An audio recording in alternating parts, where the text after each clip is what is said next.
Namaskar. The Central Board of Secondary Education Class 12 board exams have been cancelled. The results will be compiled using well-defined objective criteria in a time-bound manner, and the decision was taken after a meeting chaired by Prime Minister Narendra Modi. The Prime Minister said that the health and the safety of our students is of utmost importance and there would be no compromise on this aspect. The Prime Minister also noted the anxiety among students, parents and teachers, and he said this must be put to an end. So students should not be forced to appear for exams in stressful situations, and all stakeholders need to show sensitivity for students, is what the Prime Minister said. That's going to be in focus tonight, as well as the sharp and steady decline in the number of active COVID cases from the peak of May 7. My name is Mark Lynn. Here are the headlines. CBSE Class 12 exams stand cancelled due to COVID following a review meeting chaired by the Prime Minister. Results to be compiled by CBSE under well-defined and objective criteria in a time-bound manner.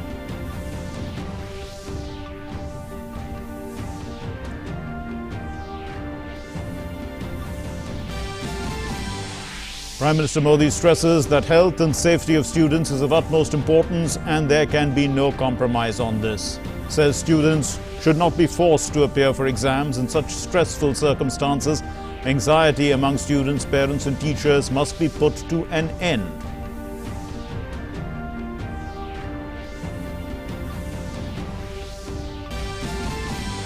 The second wave of COVID-19 weakens in the country. India reports 1,27,510 fresh COVID-19 cases, the lowest in 54 days. The daily positivity rate drops to 6.62%. It has been less than 8% for 8 consecutive days now, and the positivity rate is less than 5% in 344 districts of the country.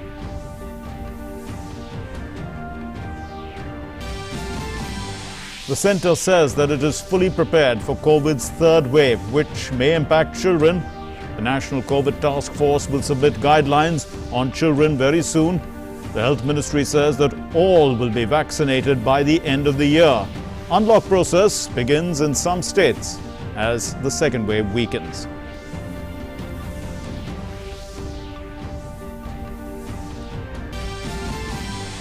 There's good news on the monsoon front. India to receive normal rainfall for the third consecutive year. IMD predicts normal to above normal rainfall across most of the country during the monsoon season.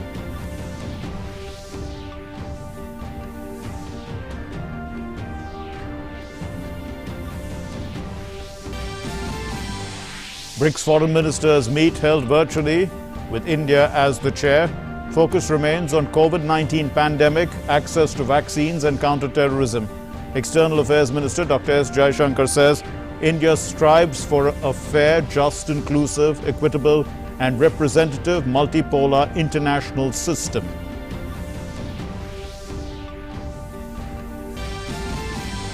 India shines at the Asian Boxing Championship. 19-member contingent wins its highest ever tally of 15 medals, 2 gold, 5 silver, 8 bronze.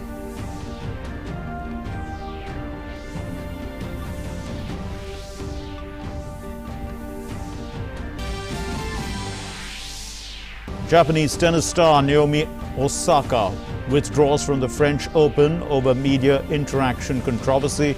She was warned of expulsion for deciding not to speak to the media, citing mental health issues.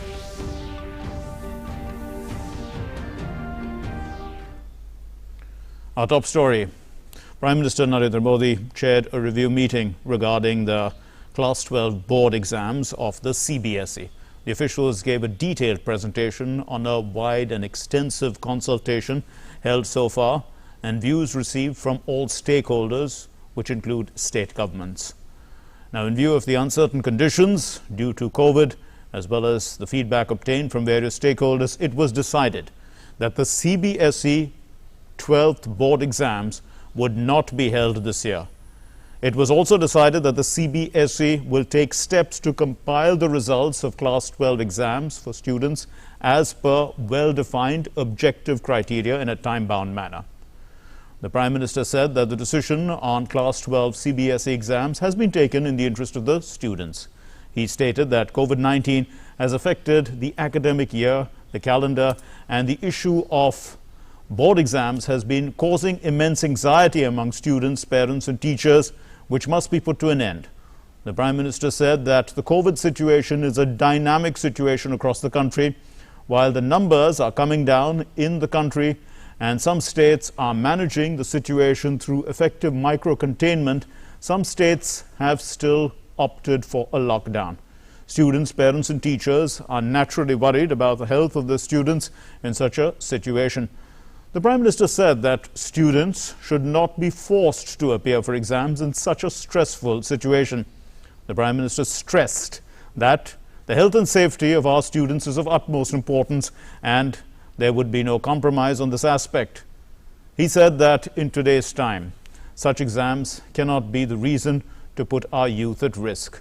The Prime Minister said that all stakeholders need to show sensitivity for the students. The Prime Minister directed officials to ensure that the results are prepared in accordance with well-defined criteria in a fair and time-bound manner. Referring to the wide consultative process, the Prime Minister expressed appreciation that a student-friendly decision has been reached after consulting all stakeholders from across the length and breadth of India. He also thanked the states for providing feedback on the issue. It was also decided that, like last year, in case students desire to take the exams, such an option would be provided to them by the CBSE as and when the situation becomes conducive. And the Minister for Education, Dr. Ramesh Pokhriyal Nishank, said that safety and the career of students is of paramount importance for the Prime Minister. In a tweet, he said, "I wish all the students the very best in their careers. I would like to reiterate safety and career of students as of paramount importance for Honorable Modi ji's government to ensure safety and security of students, teachers and parents, and to put an end to anxiety in the minds of Class 12 students." In a meeting chaired by Prime Minister Narendra Modi ji, Shri Narendra Modi ji, it was decided to issue CBSE results based on well-defined criteria.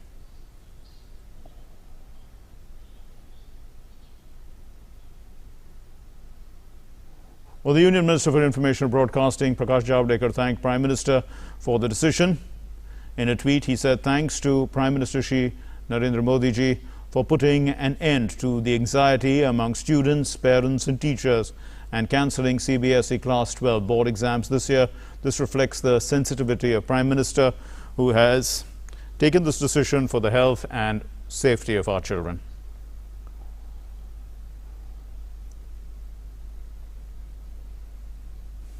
And the students, they have wholeheartedly welcomed the government's decision to cancel the Class 12 board exams for CBSE. Let's listen to some of them. I'm really glad that the Class 12 CBSE exams have been cancelled. As a Class 12 student myself, I was quite prepared to give the exams. However, I really applaud the bold decision taken which considers the health and safety of the students. For the past 3 months, I was studying for the upcoming board exams. But today, the Government of India, under the leadership of our Prime Minister, has taken a very, very wise decision to cancel these exams, keeping in mind the worsening COVID situation. It was really a very stressful time for us because we all were very scared to go to the exam centers and write the exam. Once again, I'm very, very thankful to the Prime Minister for taking a decision in the students' favor. We are very thankful to the Prime Minister for cancelling the Class 12 board exams and providing us with the clarity over the situation. It comes as a huge relief for all students and parents who were very anxious given the uncertainty about our exams as well as our health and safety.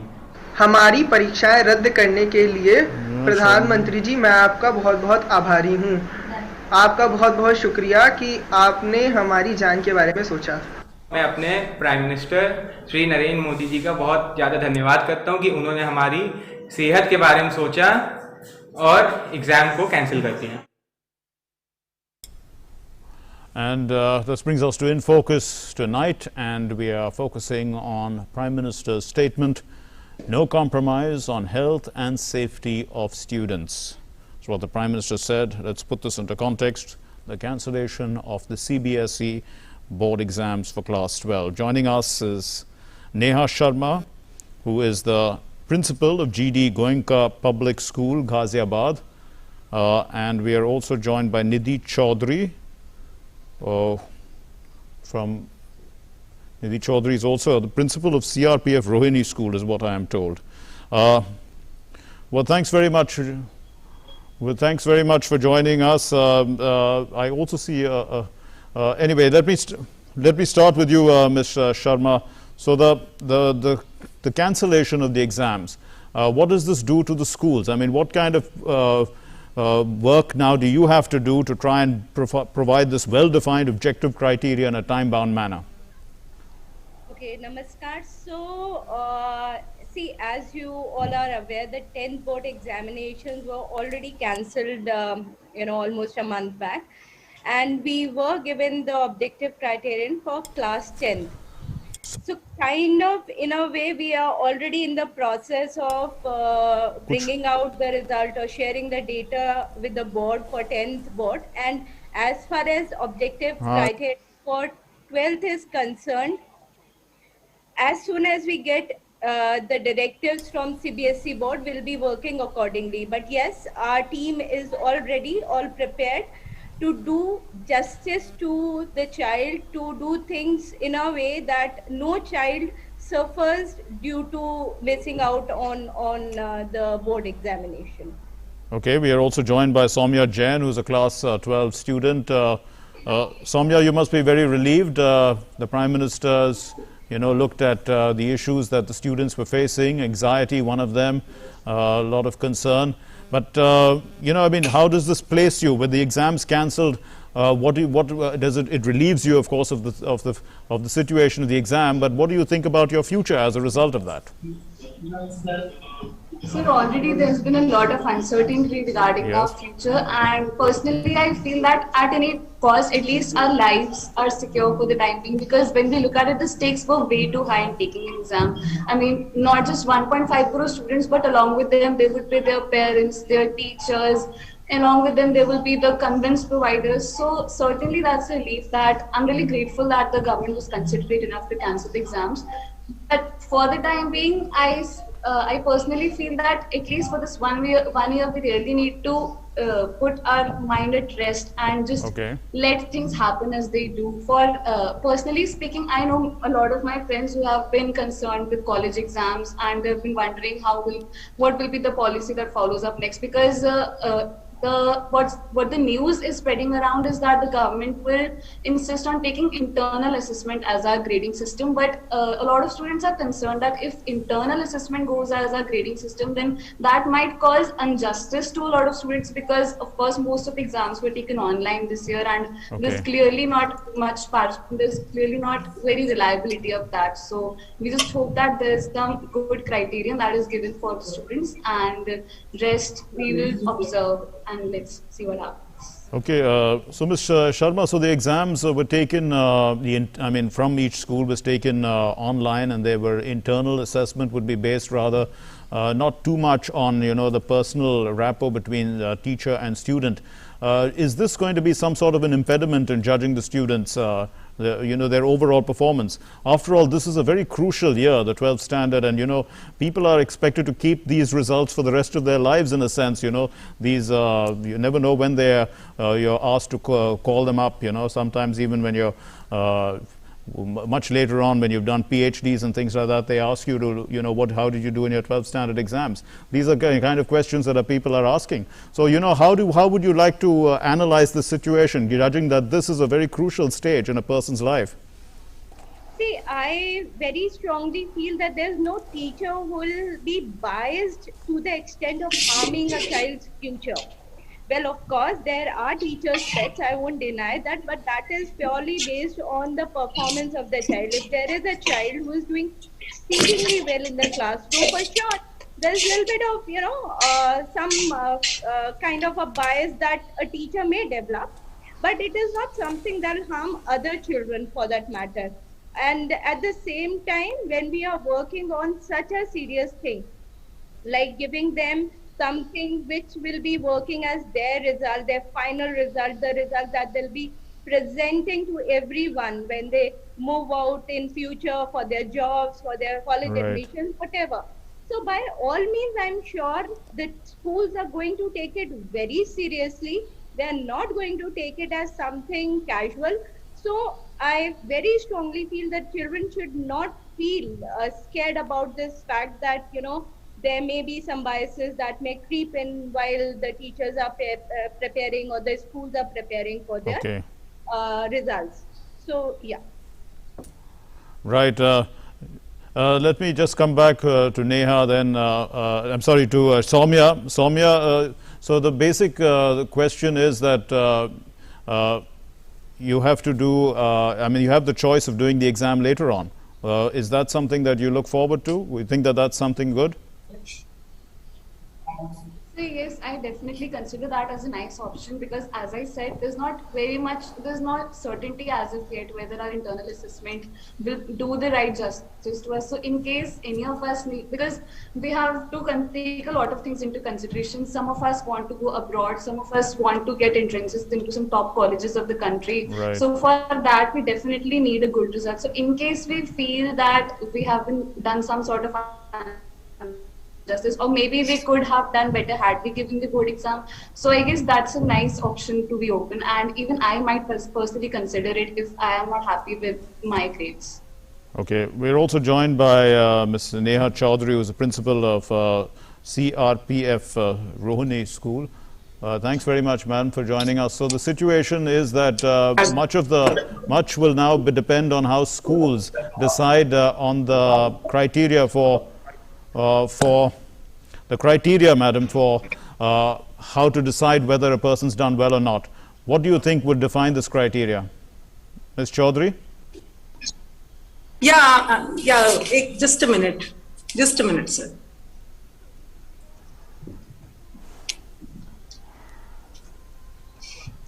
Right, we are establishing our contact with Ms. Nidhi Chaudhary, but this question has already been answered to some extent by Neha Sharma. But we'd, Ms. Sharma, let's go a little bit deeper into, in case you have to conduct the exam at a later stage, would that be something that the schools would be, looking forward to? Is that something that would ease your concerns a bit? See, what I feel is one, I'll just take a bit from what I just shared about how the children are to be, finally given the result. Yeah. So, when it comes to 10th graders, for them, this is the first public examination. So, they are a little easy while they are doing their internal assessments and all. And they feel that fine, whenever we'll have the final board examination, we'll give our best. But when it comes to 12th graders, their stakes are really high. So they take their internal examinations, all the pre-boards, all the midterms, whatever is being conducted by the school, they take it all very seriously. Yes. So I don't think that there will be much of an issue when we are compiling the results of 12th graders, because they don't miss out on exams, because they take it as a preparation for their future college admissions, for their preparation to the next level, and if they are appearing for competitive exams, for that also they take it really seriously.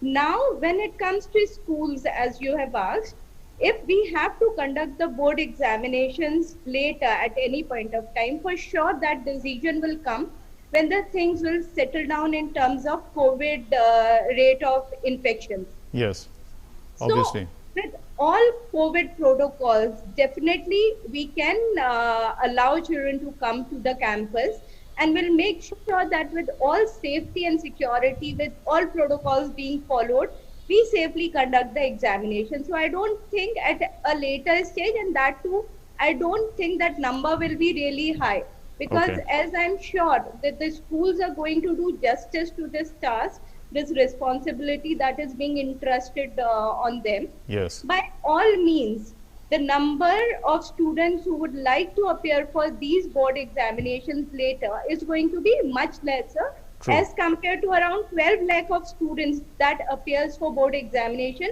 Absolutely. In 8-12 almost. Indeed, and they should also be looking to get their admission into college, otherwise they lose a year, and this whole process would get pushed back way too far. Soumya, so the whole process now of getting into into college would require a little more, maybe there'll be many more entrance examinations if that is permitted, if that happens. I mean, and there could be criteria for selection, which is online now. Everyone is doing exams online. So there may be, an internal interview kind of process. So you think that, this is something that students of your age are prepared for? So one thing's for sure that most of us had been kind of predicting that exams will be cancelled. So students have been specifically preparing for the entrance exams that we are aware of, the major exams that mostly take place every year. But when we talk about special interviews that might happen, I guess that was something that students had not predicted, so we'll have to work on that, but definitely now... I'm not saying that it has been added, I'm saying that it probably will be. I mean, after all, there's got to be some way of assessing a person, before they join an institution. And this process is available, so you can actually interact and chat. So it may be a criteria for selection. So are you prepared is what I was asking. Yes, so we are prepared for, obviously there's so much uncertainty, so we don't know what exactly might happen, but one thing at the back of our mind, we know that some special thing might be demanded out of us, some special showcase of quality, so we have been preparing for that. Thank you very much, Soumya and Ms. Neha Sharma. Thank you very much for being with us. Moving on then to our next story. India reported 1,27,510 fresh COVID-19 cases, the lowest in 54 days. The daily positivity rate dropped to 6.62%. The Union Health Ministry's data, released on Tuesday, tells the story of a steady decline in cases. The Health Ministry expressed cautious optimism that the second wave is weakening, but cautioned about the future. States and union territories, they have been sensitized on the matter. India continues to fight COVID-19 with all its might. Centre and states' coordinated efforts against COVID-19 have been paying off as the pace of the second wave has now weakened. The country has been witnessing a continuous decline in new COVID-19 cases. In the last 24 hours, 1,27,000 new cases were reported, the lowest in the last 54 days. Over 2,55,000 patients recovered from COVID in the last 24 hours. For the 19th consecutive day, the number of people recovering from the disease has exceeded the number of daily new cases. At present, the total number of active cases in the country is 18,95,520. Active cases dipped below 20 lakhs after 43 days. In the last 24 hours, there has been a decrease of 1,30,572 in the active cases. The country's new cases have come down by 70% and active cases by 50%. With this, recovery rate in the country has increased to 92.09%.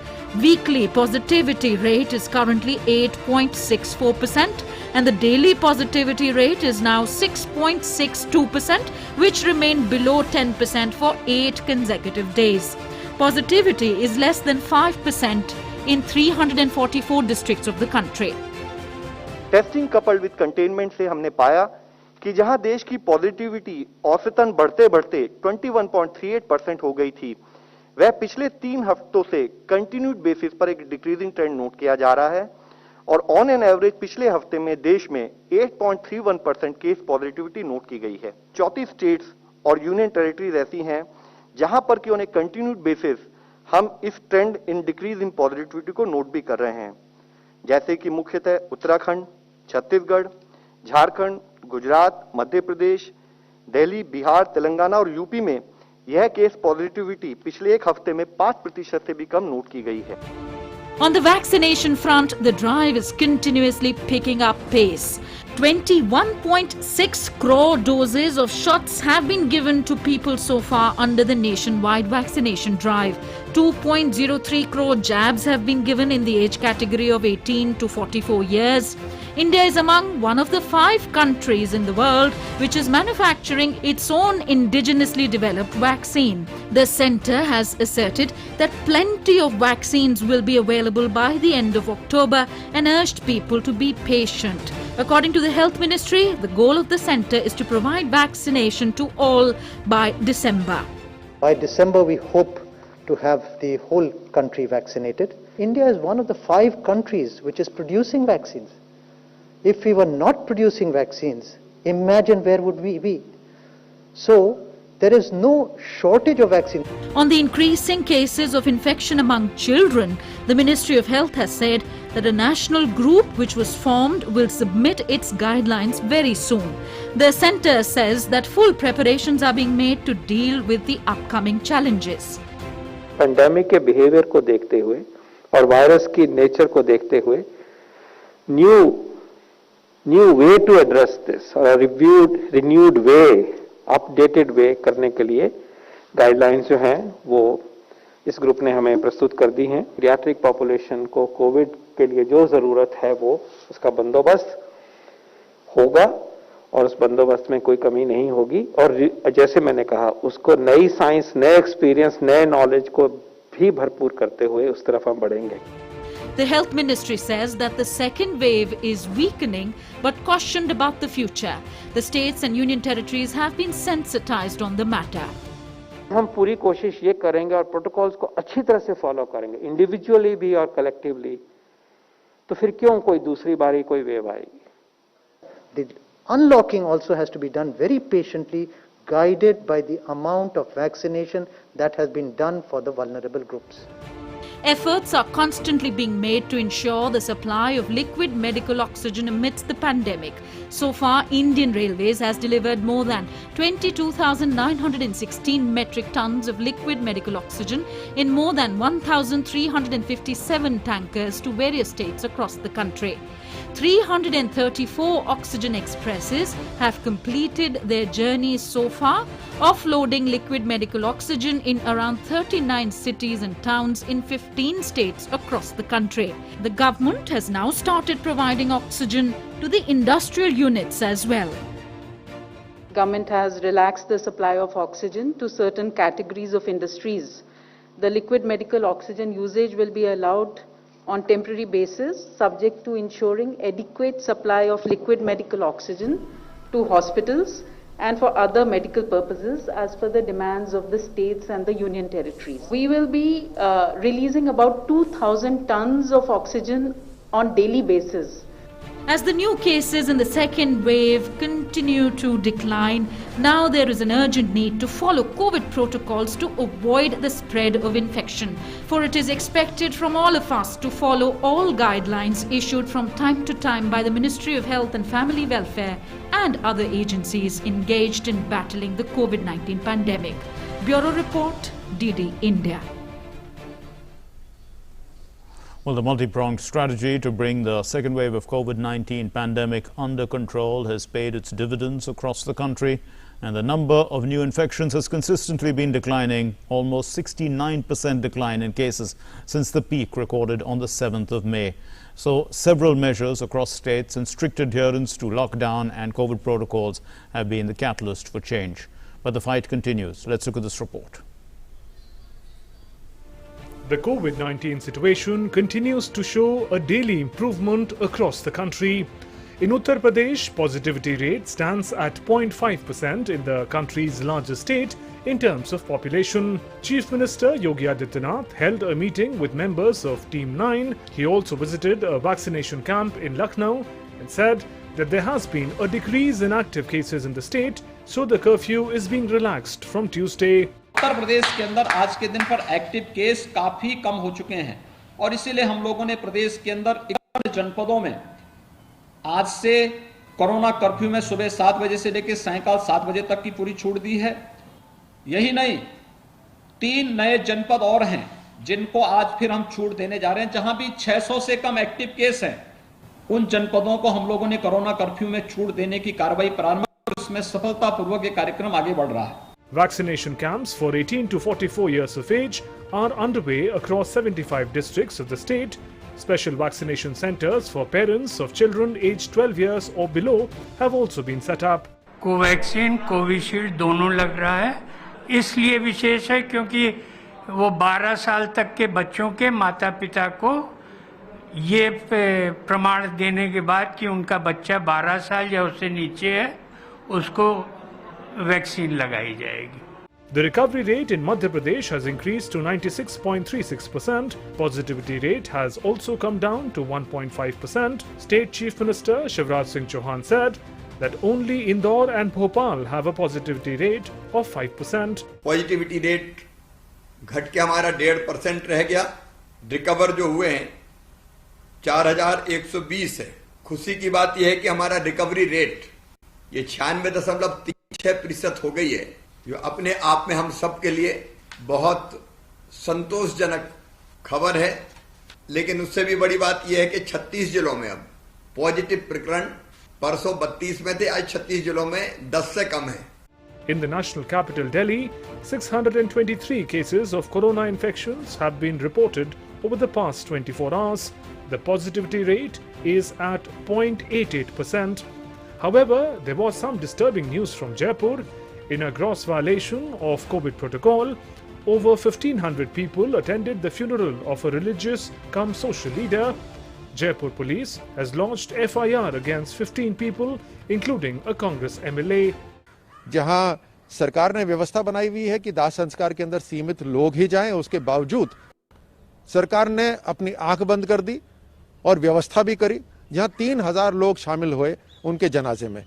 Covid खत्म नहीं हुआ है और Covid समुदाय और धर्म देखकर नहीं संक्रमण रोकता या फैलाता।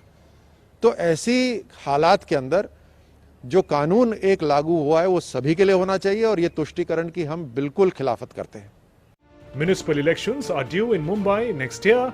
Mumbai Mayor Kishori Pednekar has said that a decision on holding them will be taken depending on the situation in the state. To ensure availability of oxygen in Bihar, PSA plants are being set up across 54 hospitals. Oxygen की उपलब्धता और बढ़े, इस सोच के साथ जहां एक तरफ राज्य के 54 अस्पतालों में पीएसए प्लांट्स लगाया जा रहा है जो हमारे अनुमंडल और जिला अस्पतालों में होगा, वहीं मेडिकल कॉलेज अस्पताल में क्रायोजेनिक ऑक्सीजन टैंक लगाए जा रहे हैं जिसमें ऑक्सीजन का भंडारण किया जाएगा। Though the situation in Odisha is also improving, restrictions in the state have been extended. हमने सारा डिस्ट्रिक्ट का कलेक्टर अपना म्युनिसिपैलिटी कमिश्नर को हमने बोले हैं, हर जगह हम कमेटी कर दिए हैं, वो लोग एसेस करेंगे, जो डिस्ट्रिक्ट में जो चाहिए they will take action as per their reports. और मेरे को पूरा उम्मीद है जिस जिला में कलेक्टर को फीलिंग होगा कि यहाँ लॉकडाउन होगा, कि यहाँ ये करना चाहिए, वो तुरंत उस ग्रहण कर सकते। Dharmendra Pradhan inaugurated a 270-bed COVID care center at Jindal Steel and Power Plant in Angul, donning a PPE kit. He also visited the ICU center. The contribution of women in battling COVID-19 was on display at an RT-PCR testing lab in Surat's new civil hospital, where 90% of the employees are women. These corona warriors are truly an inspiration for the nation. Bureau Report, DD India. Well, consistent efforts of the government to augment domestic production resulted in a stabilized supply-demand balance of COVID treatment drugs across the country. The Union Minister, D.V. Sadananda Gowda, informed that a total of 98.87 lakh vials of Remdesivir were allocated to states and union territories and central institutions from the 21st of April to the 30th of May 2021. Production of Remdesivir has been ramped up 10 times, leading to enough supply than the demand. The aim is to supply up to 91 lakh vials by the end of June. Also, Cipla has imported 11,000 vials of 400 mg and 50,000 vials of 80 mg of tocilizumab, and this is from the 25th of April till May 30th, 2021. In addition, the Ministry of Health and Family Welfare received 1,002 vials of 400 mg and 50,024 vials of 80 mg via donation in May. Further 20,000 vials of 80 mg and 1,000 vials of 200 mg are likely to arrive in June. The minister informed that about 2,70,060 vials of amphotericin B have also been allocated to states and union territories and central institutions from 11th May to 30th May 2021. This is in addition to the supplies of 81,651 vials that had been made by manufacturers to states in the first week of May. Production, supply and stock position of other drugs used in the treatment of COVID, such as dexamethasone, methylprednisolone, also enoxaparin, favipiravir, ivermectin, and others are also being reviewed daily and weekly. Let's now move on to our in focus point, which is fighting the pandemic, declining active cases. Fighting the pandemic, declining active cases. And joining us for this discussion, we have with us Dr. N.K. Arora, who's the chairman of the Technical Advisory Group of COVID-19 on Immunization, and Dr. Soumitra Rawat, who's a member COVID-19 Task Force, head of gastrointestinal surgery at Sir Gangaram Hospital. Thank you very much, doctors, for being with us. Dr. Arora, so the numbers are coming down. What does that indicate now for us in terms of, it's not over till it's over, people say, but and we are worried also about a possible third wave. So in this interim period, what are we supposed to be doing? So thank you very much for inviting me. I want to make 3 points. Between 7th May, 1st April and 7th May, yes, the daily compound increase of cases was around 7 to 8%. From 7th May till today, the combined decline is about 4.5%. The important point is that decline has started when COVID curfew or lockdown came in. And this time's lockdown is clearly different from what we had witnessed last year. And yes, it appears to be as effective because the rapidity with which the cases have come from 4,14,000 on 7th to 1,35,000 today in a matter of 23, 24 days. I think it's very heartening and a sense of relief that probably the worst is over. However, I would like to say a word of caution. Most of what I was hearing from the reports from various states, that everybody is talking about test positivity rate. I think a very important additional point has to be and should be considered that 50% of the ICU beds should be vacant. In Delhi, we know that it has come down to around 1% positivity rate, but there are no ICU beds available. There are other beds, oxygen beds are available, but ICU beds are not available. And therefore, we need to be extremely careful as we relax the lockdown restrictions, because lockdown restriction has been a very important player. We have immunized only about 10-13% of our population, mostly in 45-year plus.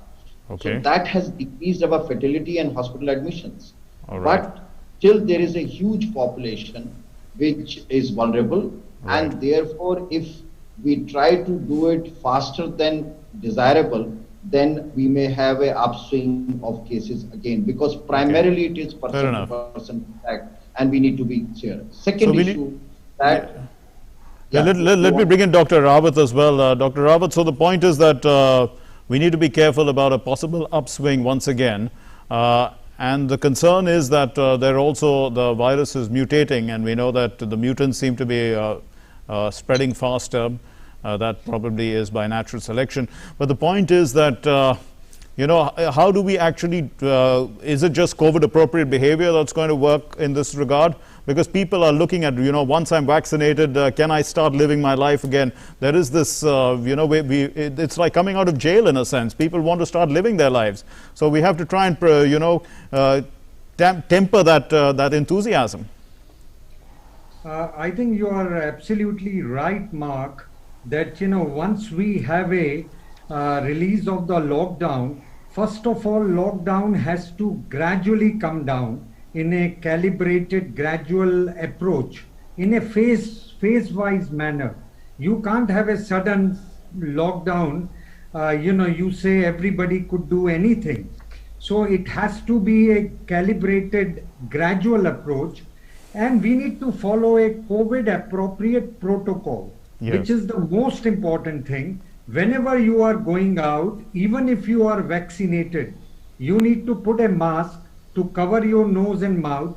You need to wash your hands frequently or sanitize, and you need to have a appropriate distance, which is 2 gaj distance or 6 feet. I think when initially after the first wave, I think it was, we as a citizen, we didn't follow the rules. Like when vaccine was available for the healthcare worker, quite a few healthcare workers, they didn't take the vaccine. There was a reluctancy or hesitancy to take the vaccine. Yes. And obviously you talked about mutation. Virus is something like it will mutate at least 2 or 3 times in a month. So mutation is a process of virus till the time, this pandemic gets over. Correct. Other thing you talked about mobility. I think we need to keep our guard on till the time, 60-70% of our population is not vaccinated. We need to have a COVID appropriate protocol. Because when you have 60-70% of the population vaccinated, then you move towards herd immunity. Absolutely. That is what Israel and other few countries are doing. Okay, let me bring back Dr. Arora into the discussion about not letting our guard down, Dr. Arora. The point is that we have you did mention earlier about keeping the infrastructure in place, the capacity of beds, especially for of oxygen related concerns. But the point is also about medication now, because we have established certain treatments that are working. And this can also be ramped up, you would think, in this period of time. So I would like to particularly underscore one point that is against the requirement. There is a severe shortage of amphotericin B. And that I think we need to immediately ensure that we procure from wherever it is possible, and obviously ramping up our own production, because this is what it's like a pandemic over another pandemic. And very valuable license. I understand there are almost 15,000 cases currently in the country. They are salvageable if the treatment is given. Otherwise, they may lose their eyes and ears and vital organs in the process. The second component is, you are right that we have learned a lot during last 8 weeks, and this system strengthening is absolutely necessary. And I was hearing that now 100 bedded hospitals, either in public or private, they have to have a PSA or a oxygen manufacturing unit within the hospital. Third thing is, which is very important, that these additional COVID facilities which have been created, they need to be sustained and used for other purposes, but we need to not dismantle that, because I think after the first wave, many of these facilities got went into disuse or dismantled, but we need to very effectively use. Fourth thing is that there is a very important component, and that needs to be immediately taken up. There is wide availability of ventilators in district hospitals, and also some sub-district hospitals, private hospitals have acquired ventilators. But managing and running a ventilator, highly skilled task. Many of our doctors need that training, and I think a national program to see that even undergraduate students, MBBS students, are properly trained. It can be done in a capsule form of 2 or 3 weeks of training. But this is the time that we have this window period when people are trained, because just having machine is of no value. We need skilled manpower along with that. And ventilator is one thing which requires highly skilled. Otherwise, a person who is not to die will die. I think that's, we'll have to leave it there. Thank you very much, Dr. Arora and Dr. Rawat, for enlightening us on the declining active cases and not losing our cool or not letting our guard down at this point in time. Moving on then to our next story, there is good news on the monsoon front. For the third consecutive year, the rains are going to be normal across the country, well, according to the IMD. And most importantly, most parts of the country, they are expected to receive normal to above normal rainfall during the monsoon season. The rain-fed agriculture regions in the country, they are most likely to receive above normal rainfall, which is a relief for farmers and a good sign also for our nation's economy. India is all set to receive normal monsoon for the third year in a row. The Indian Met Department released the monsoon prediction on Tuesday. Central India will receive above normal monsoon this year, while North and South India will experience normal monsoon rainfall. The activity will be sluggish in Northeast, that will have less than normal rainfall. Southwest monsoon, seasonal, that is June to September rainfall over the country as a whole, is most likely to be normal, which means 96 to 104% of long period average. We are expecting above normal rainfall activity over central India, which extends from Odisha to Maharashtra and Gujarat. We are expecting normal rainfall activity over northwest India and south peninsular India. The rainfall activity is expected to have a below normal probability over northeast India, which includes some parts of Bihar, West Bengal, Assam and Meghalaya especially. Quantitatively, monsoon seasonal rainfall over the country as a whole is likely to be 101% of the long period average, with a model error of plus minus 4%. The LPA of the seasonal rainfall over the country as a whole for the period of 1961 to 2010 is about 88 centimeters. Rainfall for the country as a whole is likely to be normal. We say it normal when it lies between 96% to 104% of the long period average. The rainfall for the country as a whole during June to September is expected to be 101% of long period average, with model error of plus minus 4%. At first it should reach Kerala, and normal date for onset of monsoon for Kerala is 1st June, but it has been slightly delayed. We are expecting it around 3rd June. The southwest monsoon seasonal rainfall over the monsoon core zone, which consists of most of the rain-fed agriculture region in the country, is most likely to be above normal, that is more than 106% of LPA. Monsoon seasonal rainfall is likely to be well distributed spatially. That certainly bodes well for the nation and its economy at a time when it's battling once-in-a-century pandemic. With Tapush Bhattacharya, Bureau Report, DD India. India, as the current BRICS chair, convened the standalone meeting of the BRICS Ministers of Foreign and International Affairs. And, well, the ministers exchanged their views on furthering intra-BRICS cooperation on the three pillars of political and security and economic and finance, also people-to-people and cultural exchanges. Delivering the welcome remarks at the meeting, the External Affairs Minister, Dr. S. Jaishankar, said that our collective endeavor is to ensure that global decision-making represents the contemporary realities. To this end, India has identified 4 key deliverables for its chairship. They include reform of multilateral systems, counter-terrorism, cooperation using digital and technological solutions to achieve SDGs, and enhancing people-to-people cooperation. We have identified 4 key deliverables for our chairship: reform of the multilateral system, counter-terrorism cooperation, using digital and technological solutions to achieve SDGs, and enhancing people-to-people cooperation. I'm very happy to note that we have made substantial progress on each of these areas in the past 5 months with the continued cooperation and support of our partners. Well, as per the joint statement, the foreign ministers of Brazil, Russia, India and China and South Africa, they reviewed the progress of the intra-BRICS cooperation and collaboration.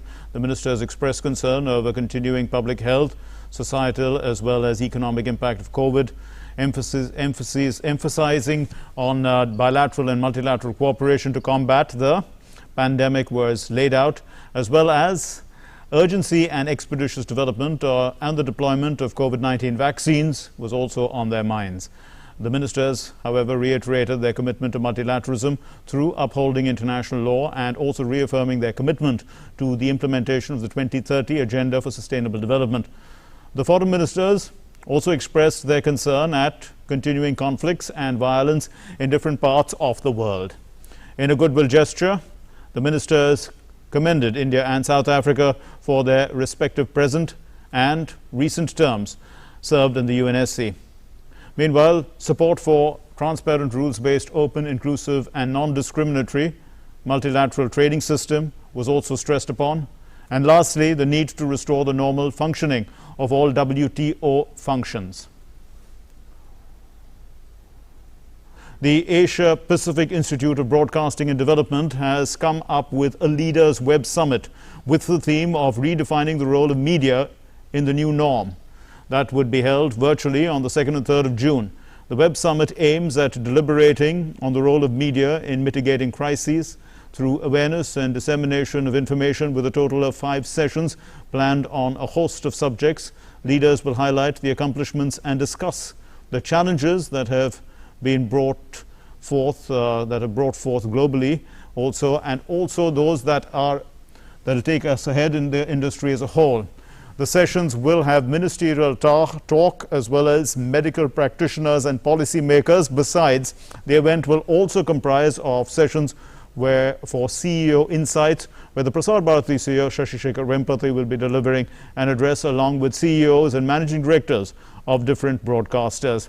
The Director General of Doordarshan and DD News, Mayank Agarwal, has been appointed as the new president of the AIBD and will also address the summit.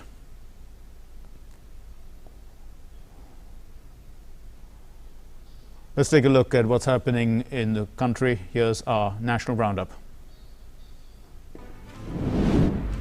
Vice Admiral Ravneet Singh, AVSM and Nausena medal holder, assumed charge as the Deputy Chief of Naval Staff today.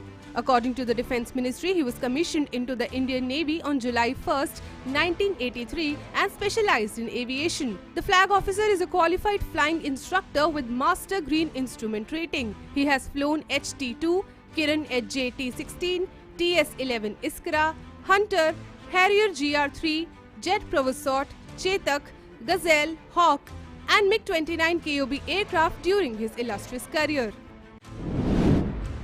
The licensing branch of Delhi Police on Tuesday suspended the arms license of businessman Navneet Kalra, accused in a case relating to the alleged hoarding of oxygen concentrators in South Delhi. The Delhi Police said that the cancellation process has been started. Senior BJP leader Rajyavardhan Rathore alleged that Rajasthan wasted 11.5 lakh doses of coronavirus vaccine. He said that someone should shoulder the responsibility of the chaos of COVID in Rajasthan and the thousands of people who have died. On the other hand, Rajasthan Health Minister has written a letter to Union Health Minister saying that there is no such wastage of vaccines in the state.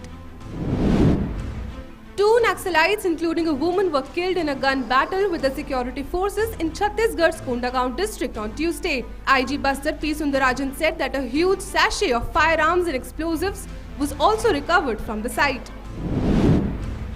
The arms license of Olympic medalist Sushil Kumar, who was arrested in connection with the murder case of wrestler Sagar Dhankar, has been suspended. Police says that a procedure to cancel the license permanently has also been initiated. News now from across the world. Well, Peru on Monday almost tripled its official COVID-19 death toll to 1,80,764 following a government review. According to Johns Hopkins University data, Peru now replaces Hungary as the worst country in the number of per capita COVID deaths in the world. Peru now has more than 500 COVID-19 deaths per 100,000 people. In Latin America, Brazil has the highest total death toll with more than 450,000 deaths due to COVID. And based on population, however, Peru per capita death toll now more than doubles that of Brazil, according to this data. And Germany lowered the coronavirus risk level to high from very high on Tuesday at the This is for the first time in 2021, and the government has stressed that the pandemic is not over. Germany has reported a fall in the number of new infections through a faster vaccination rollout, wider testing, and the introduction of nationwide restrictions to break the third wave of infections. Environmental activists on Tuesday began a 10-day cycle to the G7 summit in southwest England, where they plan to remind global leaders of the dangers of climate change. Organizers plan to provide colorful entertainment to onlookers en route before staging a protest near the venue, where the leaders of the UK, US, Canada, Italy, France, Germany and Japan will meet between June 11 and 13. The group says that it's trying to pressure the world's developed nations to take meaningful measures to reduce environmental damage as quickly as possible. Sports news now. The Asian Boxing Championship, the 19-member Indian contingent concluded their campaign with the highest ever 15 medals, including 2 gold, 5 silver and 8 bronze medals. The Indian boxer Sanjeet put up a solid show against the 3-time Asian champion Vasily Levitt in the men's 91 kg final to hand the country the 2nd gold medal of the championship. Sanjeet managed a convincing 4-1 victory against the Rio silver medalist, Rio Olympic silver medalist. On the other hand, Amit Pangal and Shiva Thapa ended with silver after suffering defeats in their respective finals.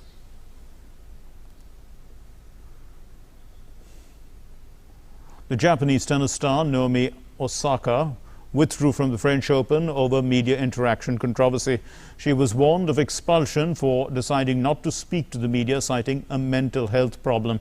Now, announcing her decision through a tweet, she informed of a long battle that she has been fighting since the US Open of 2018. Apart from being fined $15,000 for not interacting with the media post her first round win, she was also warned about getting banned from future matches for not following media obligations. Well, we hope that she does get well. And with that, we conclude News Night for tonight. Thanks very much for watching, but always remember, even though the numbers are declining, this is the time when we should actually not let our guard down. We need to keep ourselves constantly engaged in the process of trying to eradicate COVID from our midst, and the best way to do that is to mask up and stay safe yourself, keep others around you safe. Just mask up. Thanks for being with us. Namaskar.